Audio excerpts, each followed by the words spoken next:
Association des Nouveaux Mondes depuis 2008. Un pont entre sagesse ancienne et nouvelles sciences. Bonjour à toutes et à tous. Alors aujourd'hui, nous avons le plaisir de recevoir Lulu Lumineuse. Bonjour Lucie. Bonjour Philippe. Merci d'avoir accepté l'invitation. Alors pour ceux qui ne te connaissent pas encore, je ne vais pas te demander de te représenter parce que je crois que tu l'as fait 1000 fois. Et je vais essayer de voir un peu comment moi je te présenterai, si ça t'amuse. Et comme ça, tu pourras peut-être certainement corriger. Voilà. Alors pour moi, je te vois un peu comme la grande sœur spirituelle du net,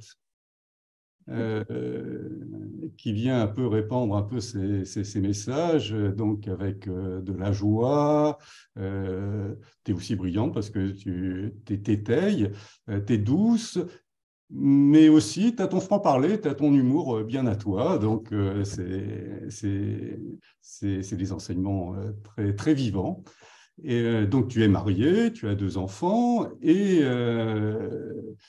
qu'est-ce qui caractérise Lucille par rapport à ce qu'on va voir ce soir? Eh bien, a priori, certains sont tombés dans la marmite du subtil, mais toi, en fin de compte, tu n'en es jamais sorti. C'est comme si le voile de l'oubli de nos incarnations t'avait oublié, et ce qui te permet encore de continuer de travailler, de voyager à travers toutes ces dimensions et de nous rapporter des messages d'évolution.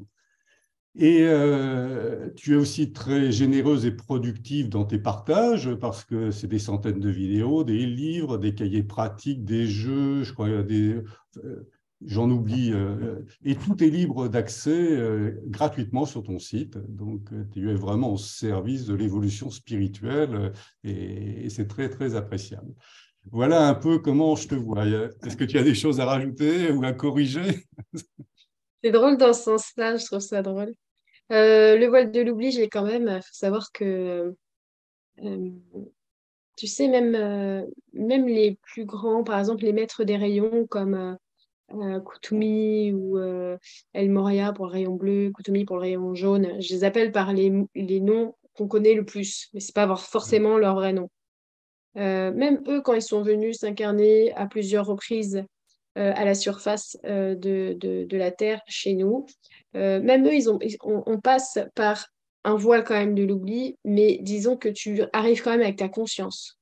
Et le fait que tu arrives avec ta conscience fait que tu te souviens, que tu as conscience de comment tu fais pour te souvenir. Je dirais que c'est plutôt comme ça. Parce que certains enfants, par exemple, ne passent pas euh, par ce voile de l'oubli et surtout, par exemple, dans les Malmorts, ils se souviennent généralement entre 4 et 5 ans, tu vois, de probablement leur vie juste d'avant. Ça arrive. Donc ça, c'est le voile de l'oubli qui a laissé un tout petit peu une petite fenêtre. Et ils se souviennent parfois comment ils s'appelaient, quelle langue ils parlaient, où ils habitaient, beaucoup de détails. Et généralement, vers 7 ans, ils vont commencer à tout oublier. D'ailleurs, il faut qu'ils oublient. Euh, la différence avec ça, c'est que toi, en tant qu'âme, en tant qu'énergie, tu viens avec euh, pas la conscience, le degré de conscience que tu as emmagasiné. Donc, quand tu viens avec ça, tu viens avec cette conscience-là, tu es la conscience. Ce que tu es, c'est la conscience. Donc, je suis venue avec cette conscience-là, et dans cette conscience-là, je savais comment me souvenir profondément de quelque chose. Tu vois, c'est comme vraiment quelque chose de naturel. Par contre, tu n'as pas forcément la maturité mentale, émotionnelle, psychique pour pouvoir expliquer ces souvenirs et les resituer dans un temps ici, tu vois, dans un temps, dans une incarnation maintenant, tu vois ce que je veux dire? Et ça, par contre, c'est un chemin que tu dois prendre le temps de faire parce que tu dois retrouver comment expliquer tout ça, comment enseigner ce que tu sais. Et comment enseigner, ça fait pas tout. Il faut aussi comprendre la manière dont tu peux l'expliquer aux autres. Et disons que moi, j'ai passé surtout mon temps à grandir avec tout ça, à dealer tout Bien. ça, et ensuite pour pouvoir être à même de pouvoir diffuser et donner ce que j'ai à donner. Voilà. Et c'est pour ça que je n'arrête jamais de donner et que je suis assez oui, euh, productive là-dessus, parce que finalement, qu'est-ce que c'est la vie si ce n'est donner ce que tu as à l'intérieur de toi? tu vois. Donc, si tu viens et que tu as beaucoup de choses à partager et à donner, moi, je trouve que c'est ce qui fait le plus vibrer. C'est comme si, tu vois, t'es un soleil, bah, tu vas jamais t'arrêter de rayonner, en fait. Tu vois? Et je passe mon temps à faire ça parce que je ne cherche pas autre chose que bah, donner ce que j'ai à donner. Tu vois? Donc, Très oui. bien. Et tu le fais bien, et tu donnes beaucoup. Ouais. Alors, ce soir, si tu es d'accord, j'aimerais qu'on balaye eh bien, le voyage d'une âme et peut-être même au-delà, c'est-à-dire remonter à la source et de savoir comment se fait-il que de la source, nous soyons là tous les deux avec nos petits personnages en train de discuter alors qu'on est tous les deux la source. Ouais, c'est beau, hein? Oui, Justement, parce que c'est vrai qu'on situe la source. Nous, en tant que personne de forme, on situe les choses, on les formalise parce qu'on adapte les choses par rapport à notre image, à notre propre image. Et on est obligé de créer la forme pour conceptualiser les choses. Par exemple, on dit remonter à la source parce qu'on la situe au-dessus.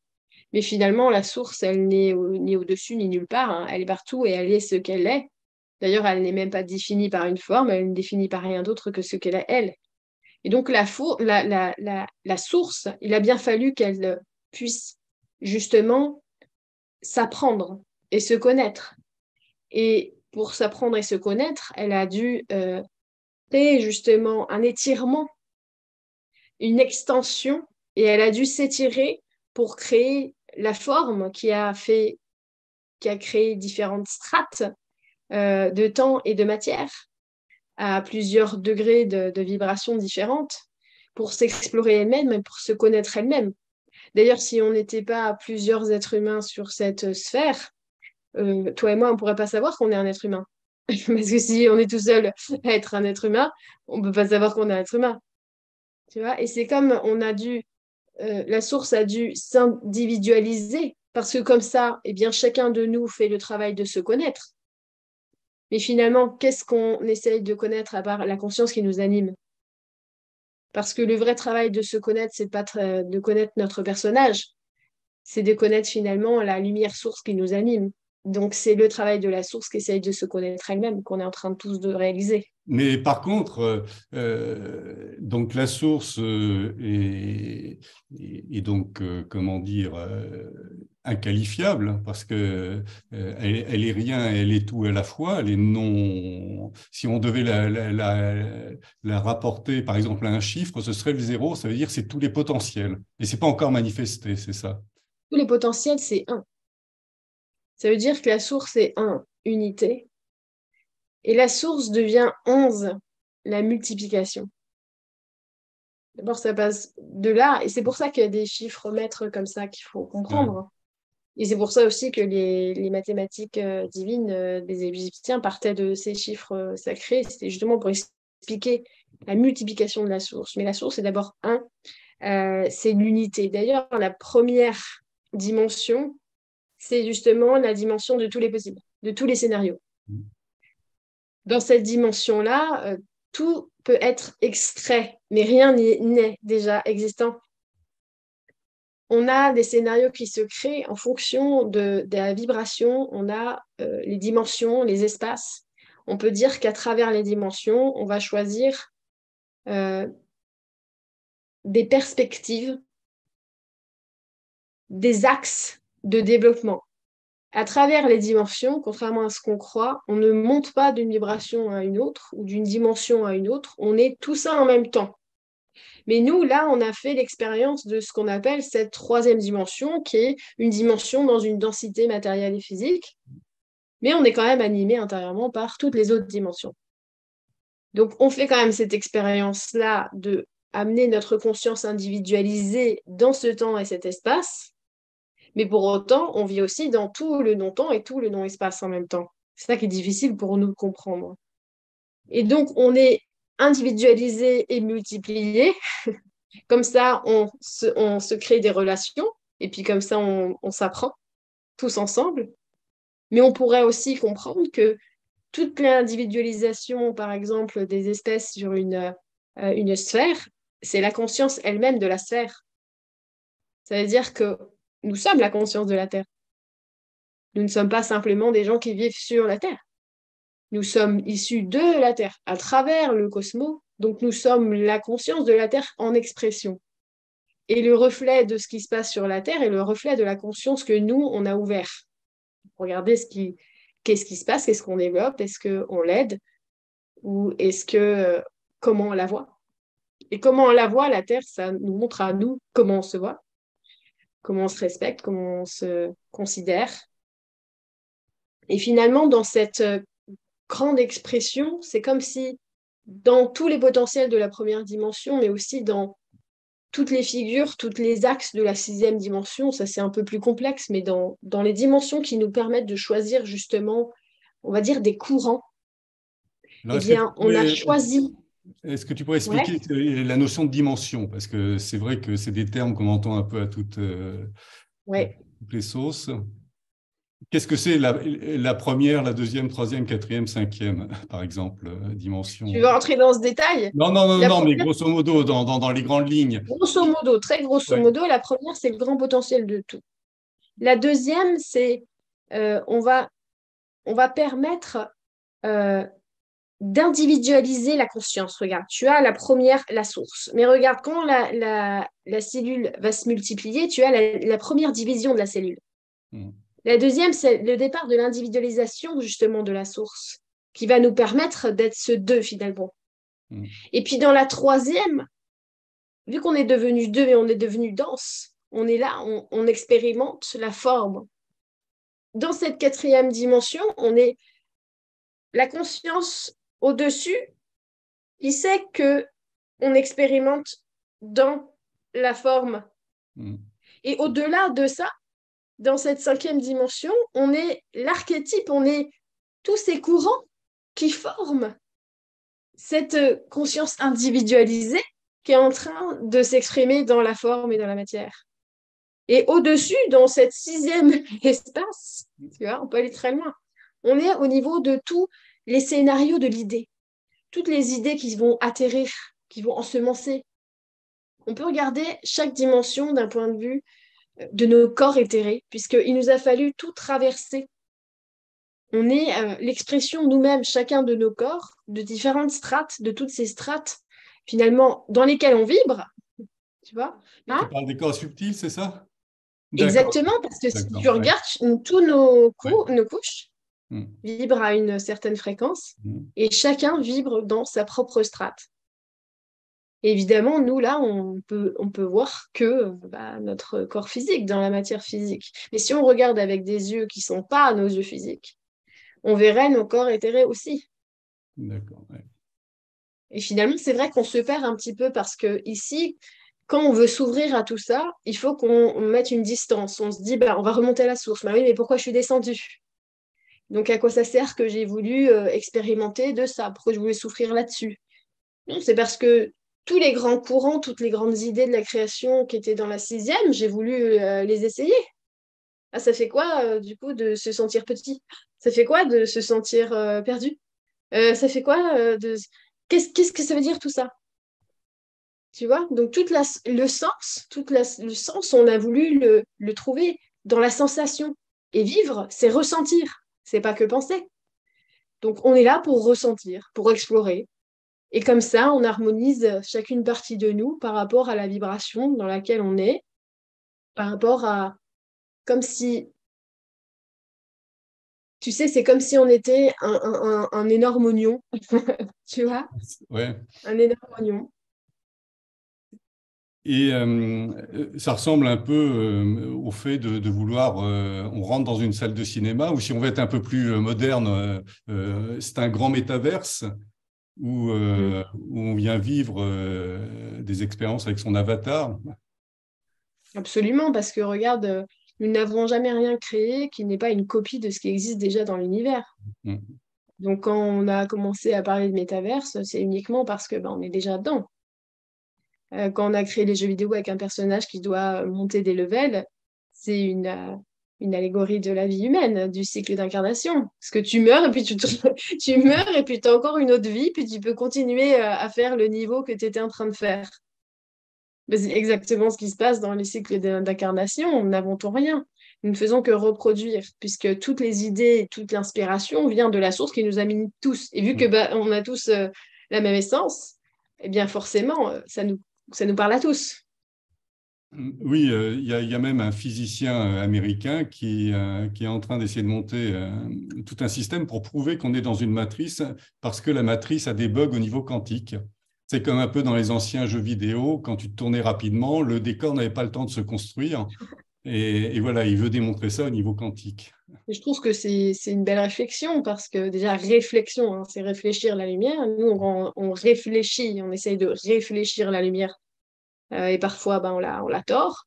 Mais il y a des bugs, en effet, dans la matrice. Mais la matrice, tu sais, c'est devenu de nos jours un mot qui est peut-être à connotation négative, alors que, par exemple, si on prend la matrice de la nature, de la mer, rien de négatif là-dedans. C'est simplement l'expression pure dans la matière des lois universelles issues du grand principe de cette source-là, qui s'exprime, en fait, en action. Mais il y a en effet des bugs, puisqu'à partir du moment où tu prends la lumière source et que tu la déplaces, tu crées des ombres, tu les tires, tu crées de la friction, tu crées des formes, et bien tu crées de la résistance, tu crées de la dualité. Mais la dualité, c'est pas forcément mauvais, c'est juste quelque chose d'imparfait pour pouvoir libérer les chemins d'expression qui te ramènent justement à la conscientisation du parfait. Et dans ces chemins d'expression, il y a la Terre, par exemple, qui a été elle-même une création d'une idée parfaite qui n'est pas non plus parfaite dans sa création. Et à l'intérieur et au-dessus de la Terre, en effet, il y a des bugs dans la matrice. D'ailleurs, il y a des bugs qui sont très connus, mais qu'on ne prend pas pour des bugs. Mais par exemple, le triangle des Bermudes. il y a des espaces comme ça qui caractéristiquement parlant, ont des bugs. Ça veut dire qu'ils ont vraiment une particularité où les espaces-temps, par exemple, ne sont pas bien coordonnés. Et donc, on a eu des histoires de dingue, peut-être, dans les triangles des Bermudes qui ressemblent à des mythes. Mais ça vient de ce que veut trouver ce chercheur. Alors, par exemple,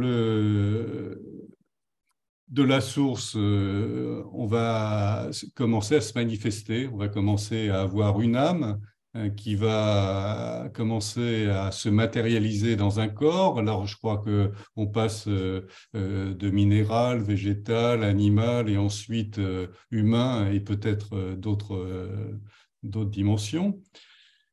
Et donc, on va expérimenter. Et quand on termine cette vie, on revient, si on n'a pas réussi à trouver la source qu'il y a en nous, on revient avec une nouvelle incarnation pour retravailler comment tout ça, tu le vois. Déjà, quand tu arrives à l'âme, rien que le petit parcours que tu as dit est déjà très rapide parce que tu ne deviens pas une âme et après tu densifies juste après avoir quitté la source. La source est un rayon, on va dire un faisceau lumineux blanc qui se fractalise sur un prisme, qui devient les rayons de l'arc-en-ciel. Donc tu deviens finalement, la première chose que tu deviens, c'est une couleur, une note, une vibration, quelque chose qui émane de ce prisme des couleurs. Et une fois que tu es là-dedans, tu fais déjà partie d'un certain code, d'une strate, d'accord? Et dans cette strate, déjà, tu peux explorer. Si on pouvait voir vraiment toutes les couleurs, on verrait qu'il y a dans l'univers, c'est pas noir, il y a du vert, du orange, du violet, il y a toutes les couleurs. Et tout ça, ce sont des intelligences non formelles qui participent à toute l'intelligence du grand principe en action. Donc, tu n'es pas obligé forcément de devenir une âme qui va finir s'incarner. Tu as aussi tout un autre travail dans la mécanique des sphères, dans tout ça. Rien que pour créer des atmosphères, rien que pour créer l'impulsion. Donc, il y a aussi il y a tellement d'entités différentes et d'actions différentes qu'on ne pourrait même pas en faire un atlas, tellement c'est vaste. Mais mettons qu'il y a quelqu'un qui veut faire le chemin pour venir jusqu'ici. Alors oui, de par ces premières divisions, tu vas de plus en plus toi-même te diviser, te fractionner pour pouvoir un jour approcher, on va dire, une strate de matière. Mais rien que ça t'a demandé de passer à travers d'autres êtres qui, eux, t'ont permis de te diviser et qui t'ont permis aussi de diriger ton courant vers une strate. Rien que ça, on est passé par des très, très, très grands êtres, des grands ensemenceurs qui n'ont pas vraiment une forme comme nous, mais qui nous ont permis de revêtir, on va dire, une certaine densité pour nous diriger là où nous, on se sent appelé. On va dire ça comme ça. C'est très vaste et bien sûr, on n'a pas de mental à ce moment-là, mais c'est comme ça. On va dire c'est la loi des affinités qu'en action. Et à ce moment-là, rien que à ce moment-là, là, tu commences à aller, on va dire, dans le champ dans le champ de la matière. Mais juste déjà pour rapprocher le champ de la matière, il y en a beaucoup qui restent au niveau d'abord de l'atmosphère, de la magnétosphère, etc., etc., avant même d'incarner le règne minéral, puis le règne végétal, puis petit à petit le règne animal, et enfin la forme humaine, qui, elle, est censée pouvoir se perfectionner. Il y en a aussi qui vont dans les règnes qui sont indépendamment dans une autre relation avec la matière, comme on les connaît, les élémentaux. Tu vois, ils ont une autre accroche à la matière, puisqu'ils sont la matière spiritualisée. Ça veut dire qu'ils travaillent non pas avec la forme de la matière, mais avec l'éther de la matière. Tu vois. Et donc, à ce moment-là, suivant notre parcours et notre volonté supérieure, puisque nous ne faisons qu'exprimer la volonté supérieure de la source à travers nous, nous pouvons venir, en effet, pour un cycle d'incarnation en tant qu'humain, après tout ça, et puis commencer les apprentissages de ce qu'est un humain, c'est-à-dire un être perfectible qui a reçu le privilège, de par son perfectionnement, de recevoir directement les principes de la source et d'en être potentiellement le principe d'expression, donc dans l'intelligence et dans la création. Parce que même si un animal, c'est un principe d'expression de la source, il sera limité dans l'expression et dans la création. Que l'humain, lui, il doit ouvrir ce potentiel en lui pour justement développer les principes d'expression de la source et de création, ce qui fait qu'il va devenir de plus en plus proche de sa propre essence. Et dans tout ce qu'il va semer, dans tout ce qu'il va créer, il va se rapprocher finalement de sa nature véritable. Mais ça, c'est un long parcours de plusieurs incarnations humaines, je présume, parce Oui. que on peut avoir eu un grand nombre de vies avant de faire le chemin vers la source. Ça dépend parce que, tu vois, par exemple, ça dépend de chaque sphère, parce que si tu viens sur la Terre dans une période où justement les âmes, elles sont dans une grande, grande période involutive, comme c'était notre cas pendant très longtemps sur la planète ici, là, on en sort. Mais on a été dans une grande période involutive. Ça veut dire que les humains, là, ils en sont ici parce qu'en fait, ils ont juste oublié qu'avant, ils savaient très bien d'où ils venaient. Ils savaient très bien quelle était l'essence même de leur nature d'être ici. Et puis, il y a eu une grande période involutive où chaque étape l'a fait un petit peu s'engluer encore un peu plus dans la nature et puis dans la matière surtout. Et l'a fait se détacher même de l'existence, parfois même de son âme, de savoir que en fait, tu n'es pas un corps de matière. Et donc, toute cette période involutive a pu être en effet un cycle d'incarnation. Et donc, on pourrait se dire, bah oui, mais comment il a pu évoluer dans tout ce cycle? Donc, ça dépend de la sphère, ça dépend où elle est dans son histoire. Et donc, ce n'est pas qu'une question individuelle parce qu'on a pu venir et participer à ce cycle involutif parce que lui-même, il devait servir à l'humain pour pouvoir profondément développer d'autres outils parce que du coup, il a développé beaucoup son outil cérébral. Enfin, peut-être un peu trop, mais il a beaucoup, beaucoup développé.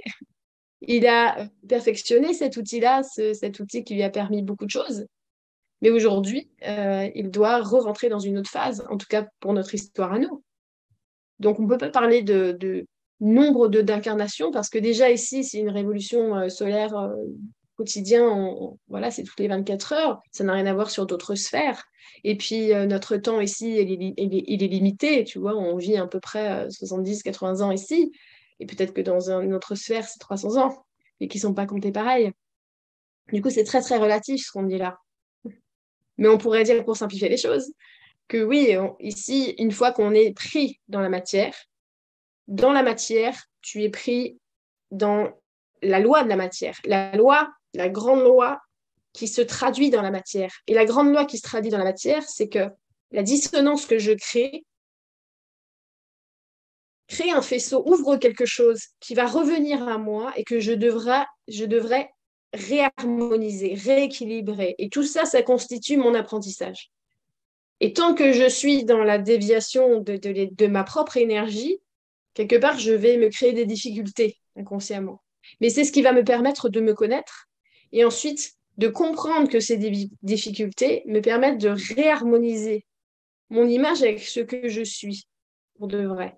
Et enfin, me comprendre et prendre conscience de c'est moi qui ai dirigé toute cette énergie-là. Donc finalement, c'est moi qui va aussi créer mon avenir. Et c'est moi finalement qui crée l'avenir de ma planète. Et c'est moi qui va me sortir de là où je suis, puisque c'est moi qui a voulu venir ici. Et oui, ça c'est un peu, on va dire, l'image globale d'un cycle d'incarnation, la matière. D'accord. Et donc, quand tu finis un premier cycle, tu perds donc ton corps physique, mais tu gardes quand même tes bagages. Et tu vas venir, entre guillemets, revenir pour essayer de travailler ce que tu n'as pas réussi à apprendre. Ce que tu appelles un premier cycle, là, c'est une première vie. Oui, une première vie, par exemple.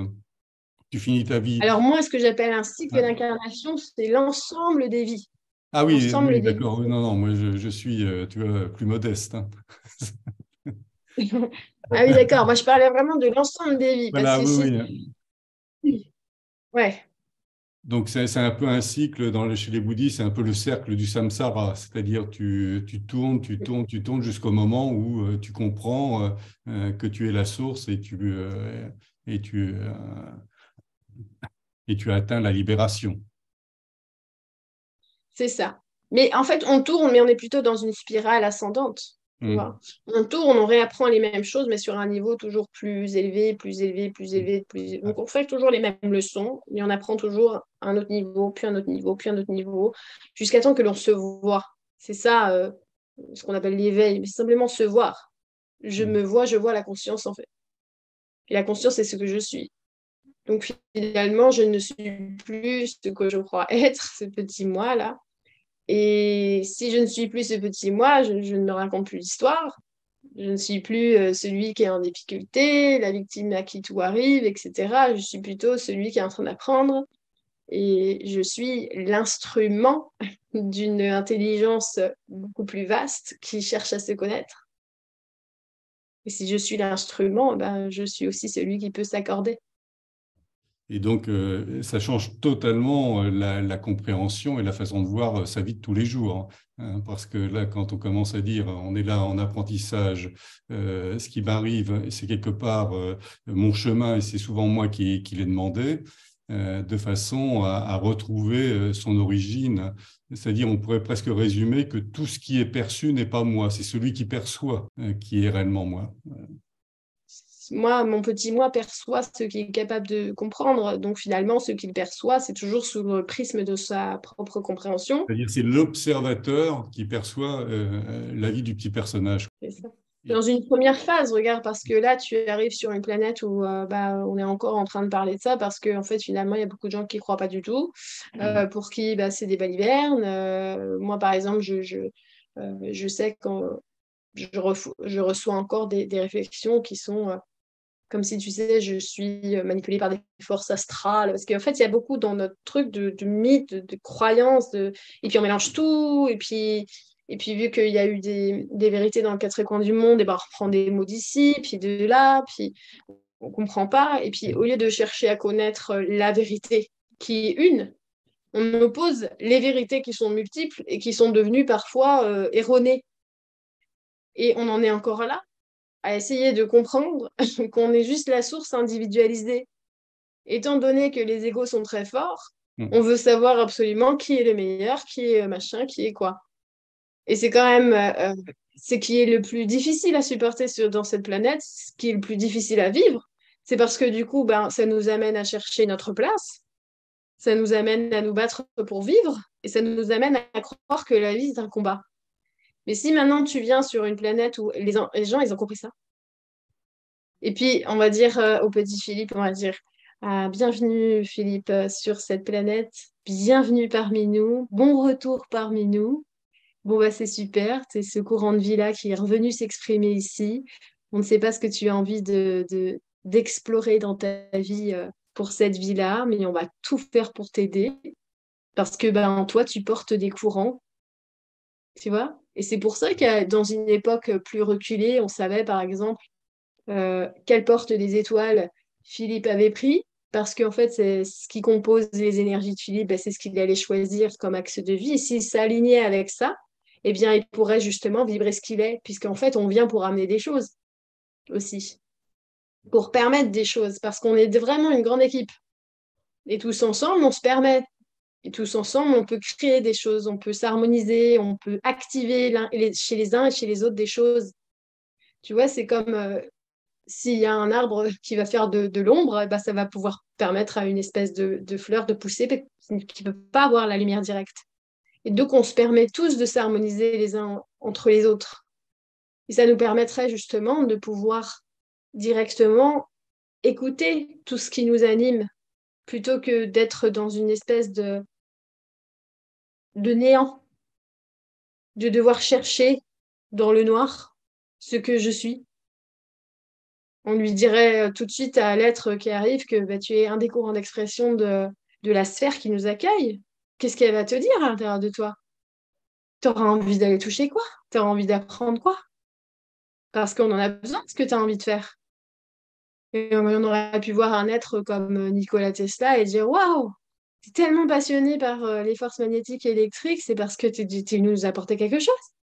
En fait, tu es venu directement diriger sur toute notre humanité les rayons de ton savoir.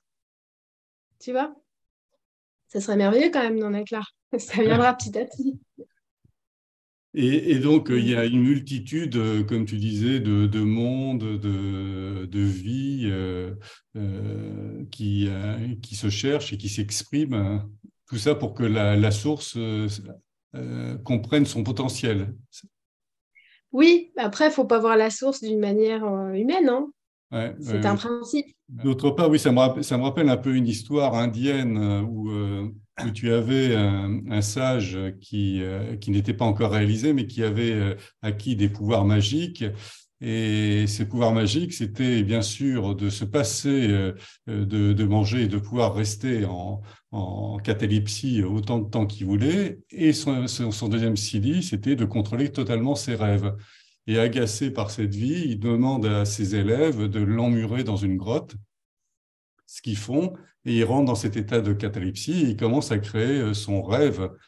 Et ils créent un paradis super et tout, et puis c'est génial, mais 1000 ans après, ils commencent à s'ennuyer. Donc ils disent, ce serait bien peut-être que je mette un méchant. Donc ils commencent à mettre des méchants, et puis là, il mène des batailles incroyables, c'est superbe, il est victorieux, mais il est toujours victorieux, il commence à s'ennuyer.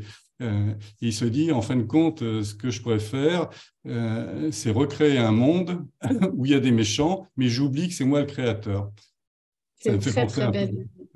Bah, Euh, c'est une belle analogie de tout, parce que c'est vrai que ici, tu vois, par exemple, étant donné qu'on ne voit pas, qu'on est l'expression des courants de vie, on ne voit pas que la difficulté n'est pas une occasion à souffrir, pour souffrir. La difficulté est une occasion de trouver la ressource dans la source. Donc, dans la difficulté, j'ai une porte qui s'ouvre pour trouver une ressource que je n'aurais pas été chercher si cette chose-là ne m'arrivait pas. Et donc, finalement, les difficultés sont tout autant d'occasions de nous perfectionner. Parce que si on avait, bah, si tout allait bien, bah, finalement, mais qu'est-ce qu'on ferait? Ben, on ferait rien. On ferait rien, on se perfectionnerait pas et on n'essayerait pas justement d'ouvrir à l'intérieur de nous des choses des strates, quelque chose qu'on n'aurait jamais touché avant.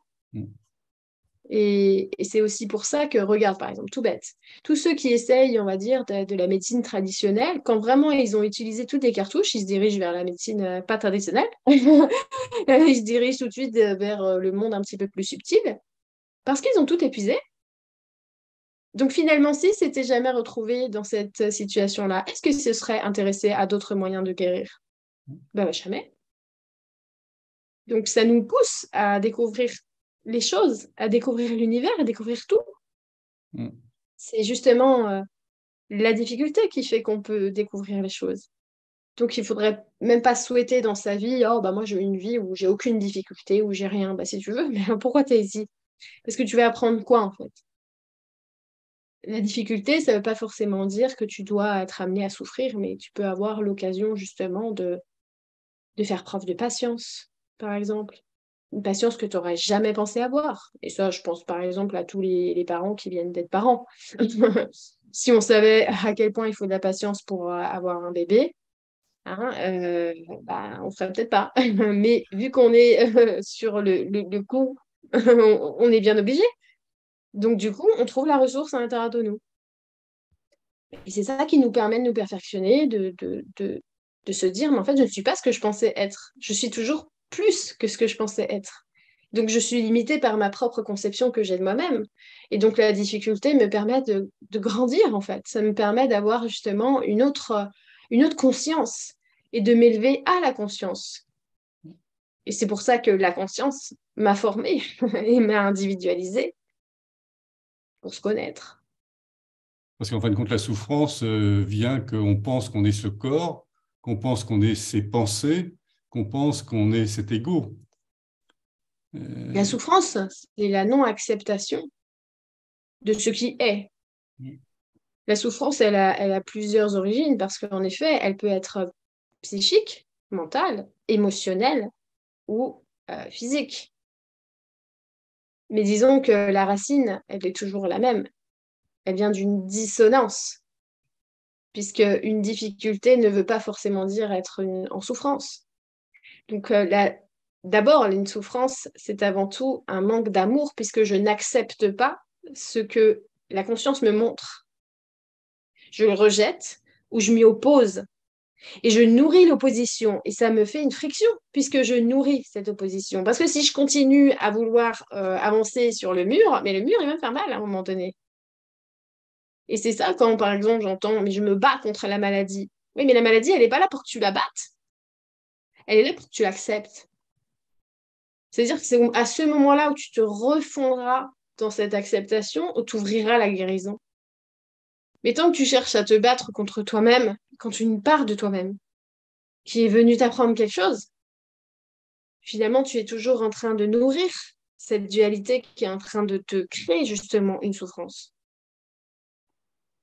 oui, parce que généralement, quand on a quelque chose qu'on aime, on le veut. Quand on a quelque chose qu'on n'aime pas, on le rejette. Et si c'est neutre, on s'en fout. On est toujours, c'est j'aime, j'aime pas, je m'en fous. Bah, si tu veux, on a le grand principe en action. Et nous, on pense qu'il y en a un choix entre aimer et pas aimer. Mais c'est pas du tout ça. On ne demande pas d'aimer la maladie, on ne demande pas d'aimer la difficulté, on ne demande pas d'aimer tout ça. On demande d'entrer dans la conscience. On demande du coup de rentrer dans la neutralité. Ce n'est pas teinté de bien ou de mal, c'est comme ça. Donc, est-ce qu'on peut trouver cet espace de neutralité en nous pour pouvoir justement être apte à entendre ce que la conscience a à nous dire et à nous apporter et à nous faire justement vivre?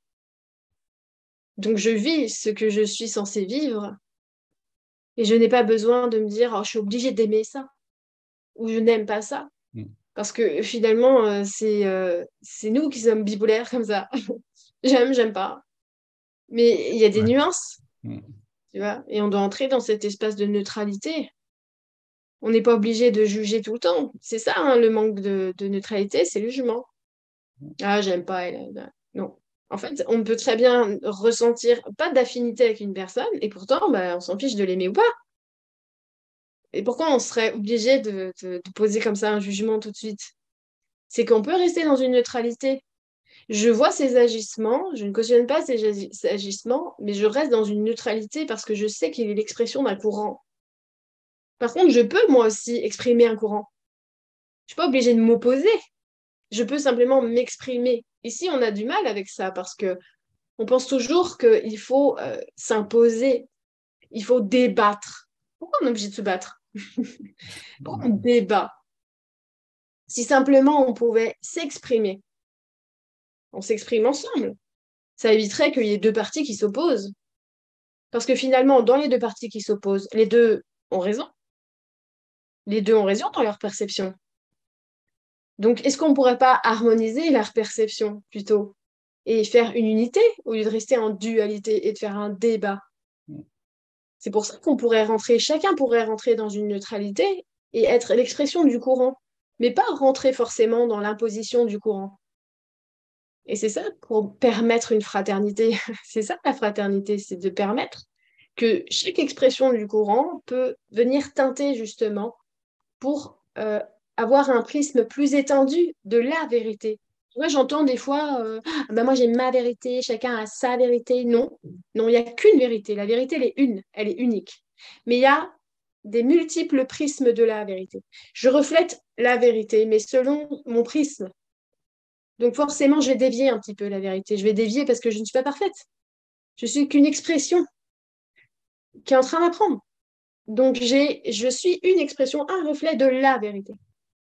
Ça me rappelle aussi effectivement une autre histoire où celle d'un roi indien avait mis un éléphant au milieu de son palais et il fait rentrer 3 aveugles de naissance et il fait toucher la trompe à un, il fait toucher l'oreille à l'autre et la queue au 3e. Donc, il touche, et puis à un moment, le roi dit, alors c'est quoi un éléphant? Ben, un éléphant, celui qui avait touché l'oreille, dit, mais c'est plat, c'est grand.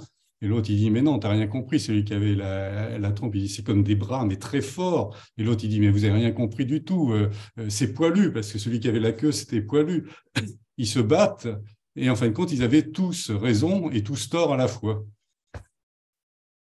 Exactement. Et souvent, on a des vues partielles, effectivement, et il faut revenir à... Alors que si on avait rassemblé les 3, voilà. on aurait peut-être mieux perçu ce qu'était l'éléphant. Tout à fait. Bon, mais écoute, Lucie, merci de ton temps et puis de nous avoir un peu éclairé sur ce sujet qui est extrêmement vaste. On a pu le survoler. Et puis, ben, écoute, peut-être à bientôt sur d'autres sujets. Ça marche. Merci beaucoup, Philippe. Merci pour ta présence. Merci à toi. À bientôt. Ciao, ciao. À bientôt. L'Association des Nouveaux Mondes, c'est aussi un site, des programmes d'événements, des annonces partenaires. C'est surtout un lien entre nous.